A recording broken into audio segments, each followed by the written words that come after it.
But what I've learned throughout life is without a little discomfort, without pushing into the uncomfortable, you're not going to get anywhere. You're going to live in this comfortable little bubble.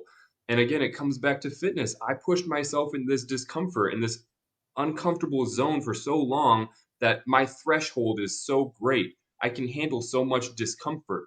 And so I can now say, oh, that's a pretty girl over there. I want to go talk to her. And I can just do it because, yes, I'm still nervous. Yes, I'm human. I feel it. I have anxiety, but I know that I can do it because I've done the hard things. I've done the uncomfortable things. I've built that confidence. And that's so empowering. That's so empowering to be able to essentially do whatever you want, of course, within reason. But just knowing that you don't have any shackles, knowing that you don't have any mental barriers, knowing that you can. Join me, Jeremy Swick, on Into the Unknown, a podcast that delves into the personal journeys, stories, and experiences of individuals across diverse professions. As a historian by trade, I firmly believe that our personal histories shape our present and offer valuable insights into our paths ahead. With that being said, let's get into it. On this episode of Into the Unknown, I am joined today with Cameron Schwartz. Cameron, how are you doing today? I'm great. I'm great. Thank you. How are you? Hey man, I can't complain. So to kick off the show, one thing I always like to talk about is the importance of networking and just continuing to build your circle and just always seeing how you could provide value. And so, how do we know each other? Yeah, Olivia connected us. Olivia's a great resource. She reached out to me a while back, and I took her up on some of her services. And one of her services was introducing me to Jeremy here, and that was the origin story there. And reached out to you, and we had a good conversation, and decided it was a good chat, and we'll bring it on here. But Olivia is great. We talk quite a bit. We were talking, I think, yesterday. Just again, it's just great to know people and great to get to know even more people, expand that circle. Absolutely. I'm a big believer that the relationships in our lives are one of the most important things. I'm a huge believer in never burning a bridge or anything. That's how much I truly believe in relationships, even if, going through a breakup or something like that.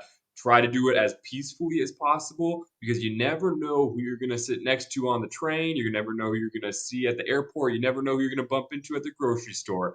Relationships are so important. And not only that side of it, but also for networking. If you ever need to reach out to someone, you think back, oh, 3 years ago, I knew this one guy and he was well connected over there. You know what? I haven't talked to him in a while, but we left on good terms. And why don't I reach out to him? And then bada bing, bada boom, you're connected. And relationships are just huge. I mean, we're tribal people. We flourish on connection and relationships. And so I think the more quality relationships we have, the better off we're gonna be. And when you and I first chatted, we kind of got into it pretty well. Good conversation for a good 20, 30 minutes. I wasn't expecting that, but that's like the foundation, the gel of a really good relationship is when you just like connect with someone and it feels good and it flows easily and you feel comfortable and uh, uh, I guess confident in that environment. That's a good relationship right there. So yeah, man, relationships they're massive, and I don't underestimate their power. Cameron, I couldn't agree more. It's funny because usually before the show, before the podcast, I always like to do about a 5 minute call just to make sure we're on the same page and really what we're both hoping to get out of it. And like you mentioned, we talked for a good half hour, 45 minutes, which is always, a great when you first meet someone. It's always a good feeling. Yeah, I was like, all right, this is gonna be a good chat. I'm excited for this one. So we can jump into it, man. I want to know that comic book issue number one, that origin story. Who are you and where are you from? So I am born and raised in the suburbs of Portland, Oregon. And it's a great place to grow up, man. It's changed a lot over the years. Portland's been in the media quite a bit, I think, in the last 5+ years, and it's not as pretty as it used to be. But it was a great place to grow up, and I was very blessed to be here. It used to be a very calm, kind of welcoming, beautiful, beautiful city. And so I grew up really outdoorsy, exercise, getting out to lakes, rivers, hiking, mountains, etc. was just kind of in my blood. And so when I was 16 years old, I quit football I was like 5'9", 5'10", 135 pounds my junior year of high school. And I was just getting thrashed freshman and sophomore year. I wasn't having a good time. There were a lot bigger kids.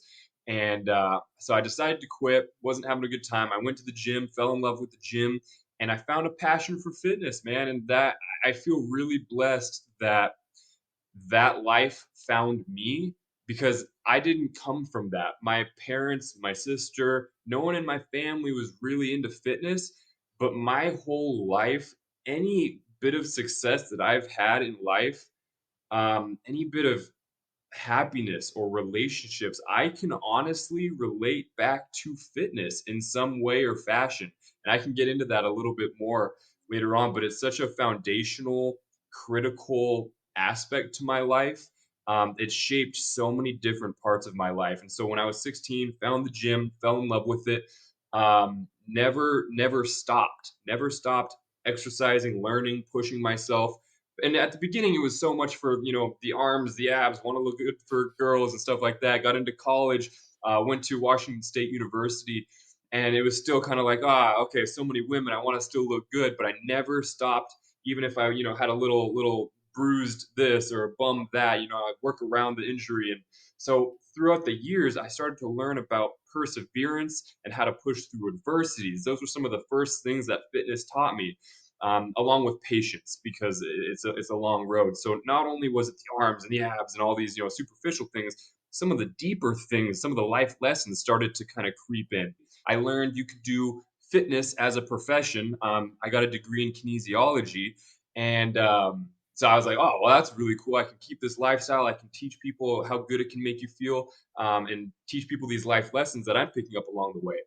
So I left college, and I went to work in downtown Portland at a club called the Multnomah Athletic Club. I started personal training down there, and it allowed me the lifestyle I wanted to live in terms of staying healthy and fit. I wasn't in a cubicle all day long. I was able to stay moving and kind of practice what I preach.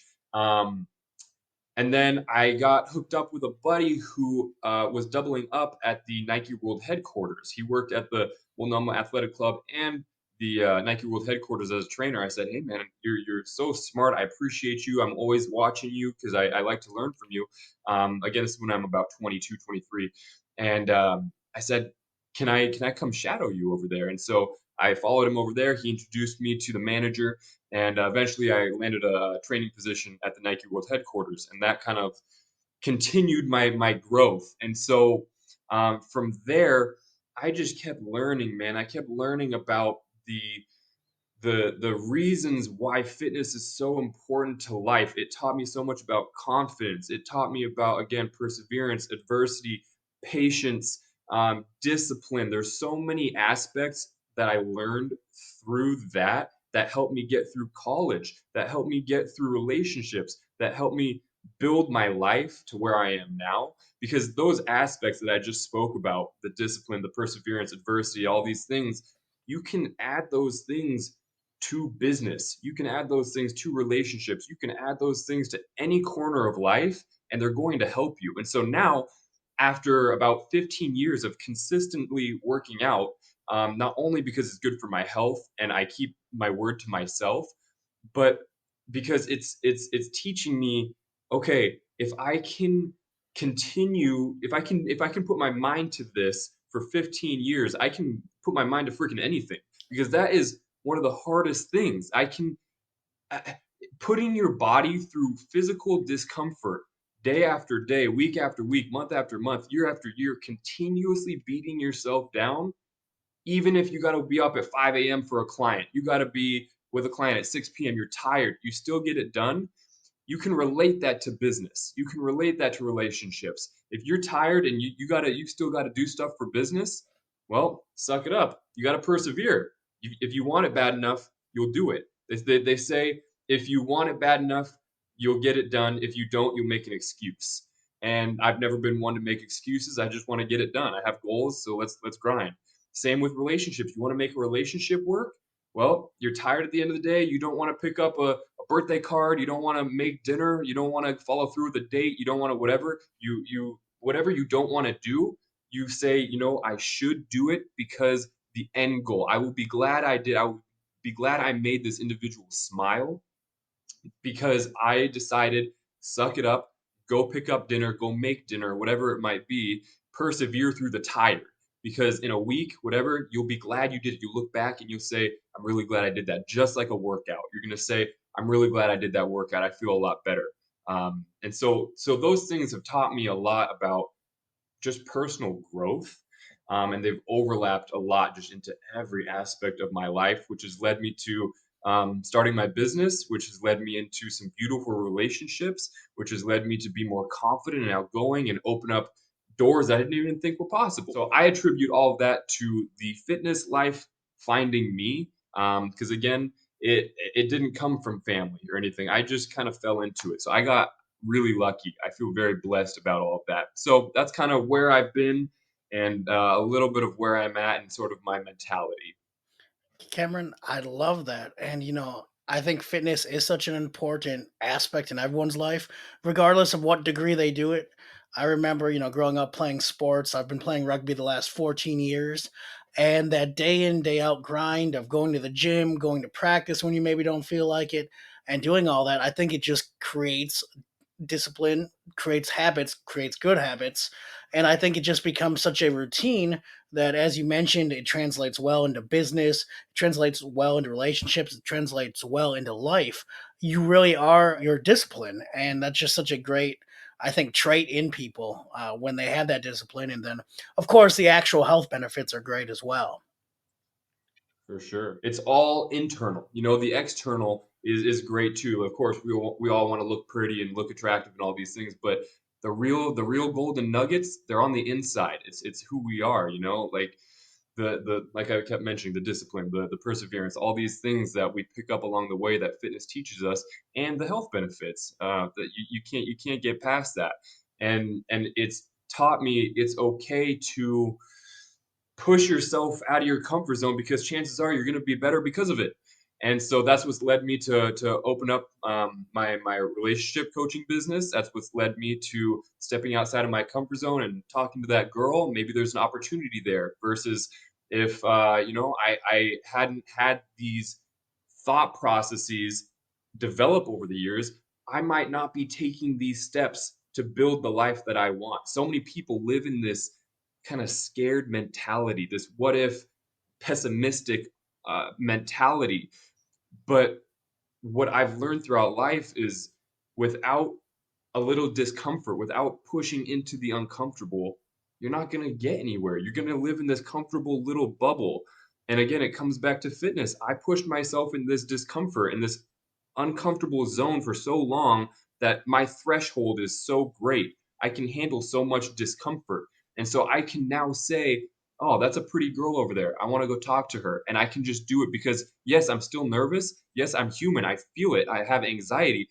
But I know that I can do it because I've done the hard things. I've done the uncomfortable things. I've built that confidence.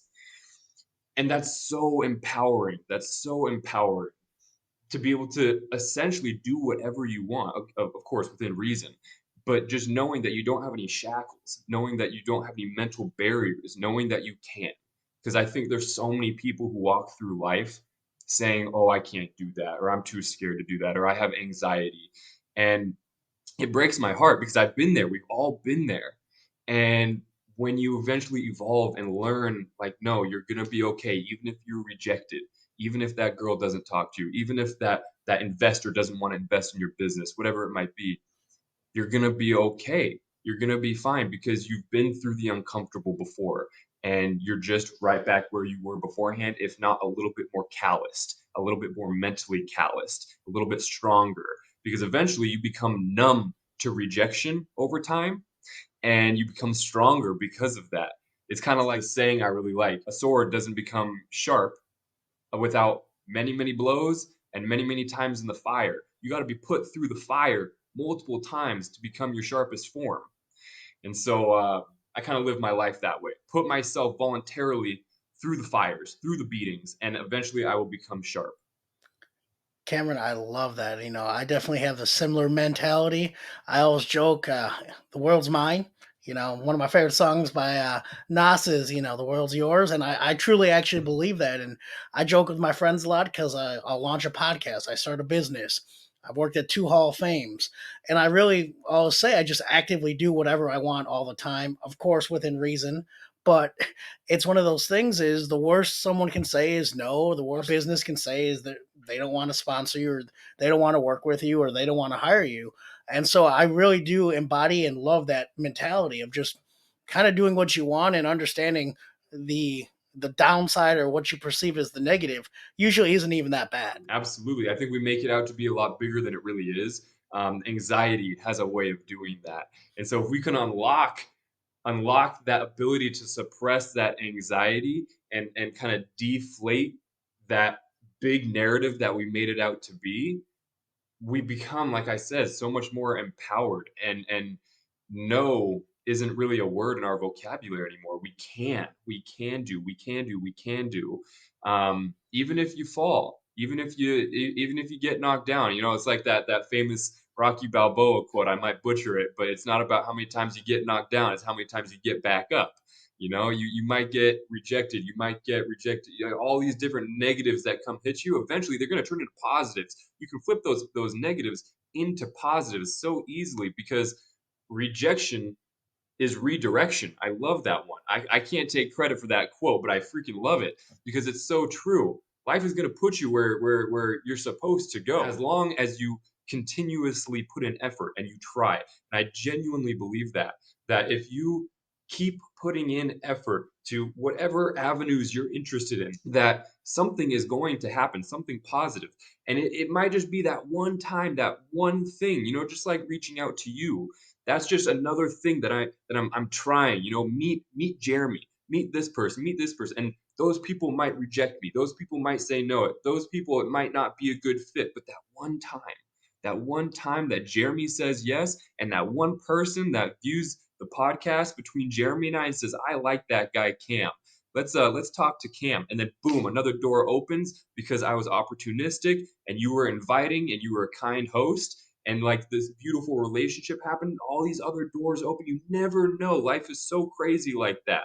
Life will throw you certain things that you never expect because you were opportunistic, because you weren't afraid of rejection, because you had built your mind and calloused it so well from all the things. Life is like a bunch of building blocks on top of each other. Whether or not you choose to put those Lego pieces together or not, and be introspective and learn and stay curious and be a lifelong student, that's up to you. If you choose that path, I fully believe that it's going to bless you in so many ways. And most times we don't even know how it's going to bless us. There's so many stories out there, and I'm just like your story, where you had no idea you'd be here today, or in general, like this week, this month, this year. You had no idea you'd be here 5, 10 years ago. That probably not your plan, right? You're probably happy that you're doing it because you were opportunistic. You had built your mind up to this idea of, let's try these things. Let's be open minded. Don't be afraid of rejection. Just try, just try, just try. And it just takes one idea, one thing to work out. And it's a beautiful thing when that happens. I know you can relate to that. Cameron, absolutely. Again, going off those opportunities on everyone's journey, man. There's the chance you can go east, the chance you can go west. You make a decision not knowing the outcome. Can you give me a time where you kind of just went in, you jumped in, and you went for it? Yeah. Let's see. Honestly, when I started my newest business as a relationship coach, I had just got done working at Nike World headquarters. Like I said, I was a trainer there, but I also, after that, I went into research and development. And I just decided corporate isn't for me. It's just not, I'm not passionate about shoes. There's so much more value that I can give to the world. And I have honed in on my ability, without even knowing it, throughout the years, to relate to people, to converse relatively easily, to get to know people, to build these relationships, to be introspective enough to understand why I've had success in relationships, and to kind of reverse engineer and dissect, and to be able to understand other people's struggles through talking with them and kind of working through some of their problems, and really actively listening to them and figuring out solutions. So throughout the years, I had kind of practiced what I'm doing now, but without even knowing that it was going to be what I'm doing now. It was just because it was something I enjoyed and something that came relatively natural to me. So there was this point where I was like, I'm just not, this is a cool place to be, but I'm not passionate about shoes. I'm passionate about helping people in their like personal, deep lives. When I can help someone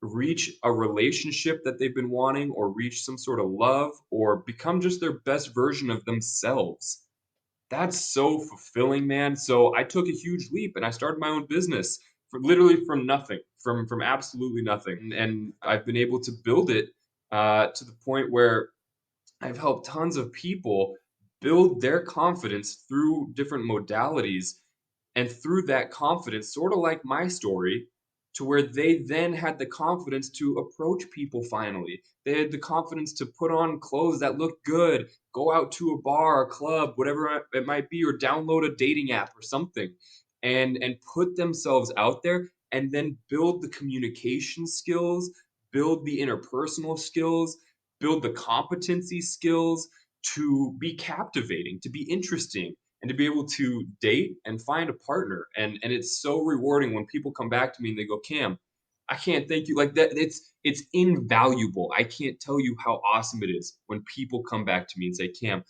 I just met the girl of my dreams, and I wouldn't have had the confidence to do it without you. You helped me understand this, that, the other thing. I'm more fit than I was. You helped me shift my perspective. And I'll always tell people it wasn't me. Like, you always had it in you. You just needed a couple tools and a little bit of guidance. But it was up to you to come to me, to see me, and to be open-minded to hear what I had to say to help me help you, to help guide you. And you did the hard work. I just gave you some tools and guidance. You did the hard work. And that's such a beautiful thing, because then those people are vibrating on the same level as you. You have these really deep, awesome, harmonious, intermeshed, I don't know if that's a word, intermeshed conversation about like bigger life ideas. And you almost feel like this evolution. You feel like you've evolved because you have, and that's kind of what life is. You just keep evolving and getting better, but it only comes from pushing yourself into that uncomfortable area, and that's what people do when they come to see me. It's uncomfortable. It's vulnerable. No one wants to admit that they have struggles with dating. No one wants to admit that they have problems that they're working through. And so that's been a big struggle, is getting people to really open up and feel comfortable to get the assistance that they may need. And so it's been a really rewarding experience. So I would say that that was a long answer, but that's probably one of the biggest, most prevalent things I've done, where I kind of stepped out of my comfort zone and took the leap. Cameron, I love that you mentioned that. And just to hit on a few points, active listening, man, I think that is so important. And for me, I think I was doing it before I realized I was doing it. Went to school for education.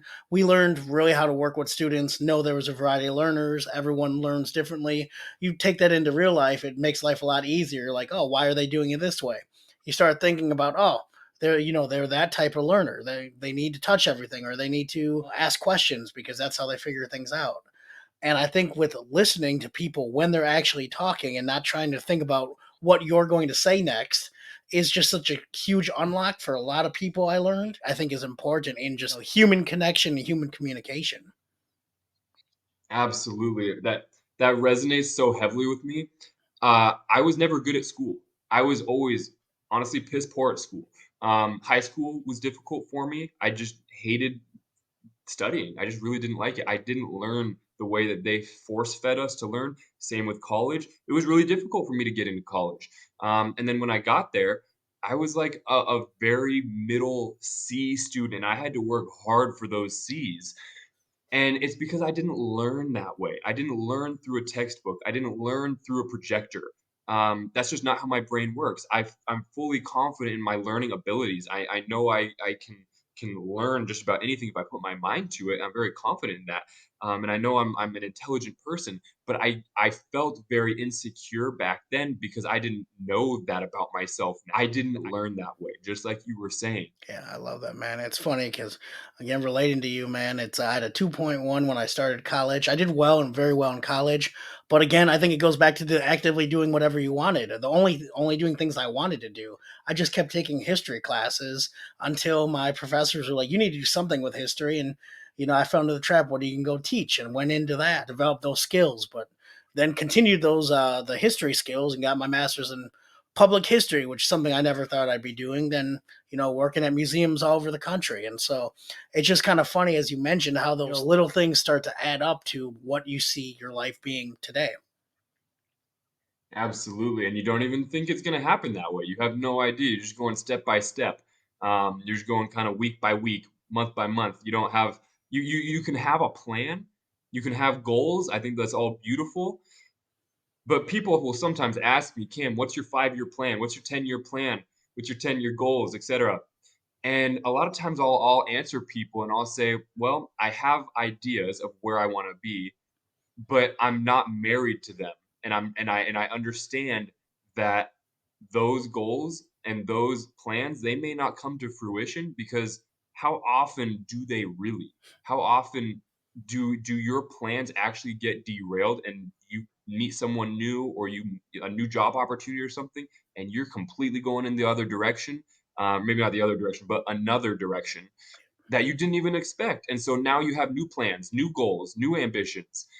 So I almost don't have 5 or 10 year goals or plans. I have things that I want to accomplish in life, absolutely, but I'm not married to them because I stay open minded that to the fact that things will always change. Things will always change. And again, I think most viewers can resonate with that where again, just like yourself and myself, we didn't expect to be here 10 years ago. This wasn't part of the plan.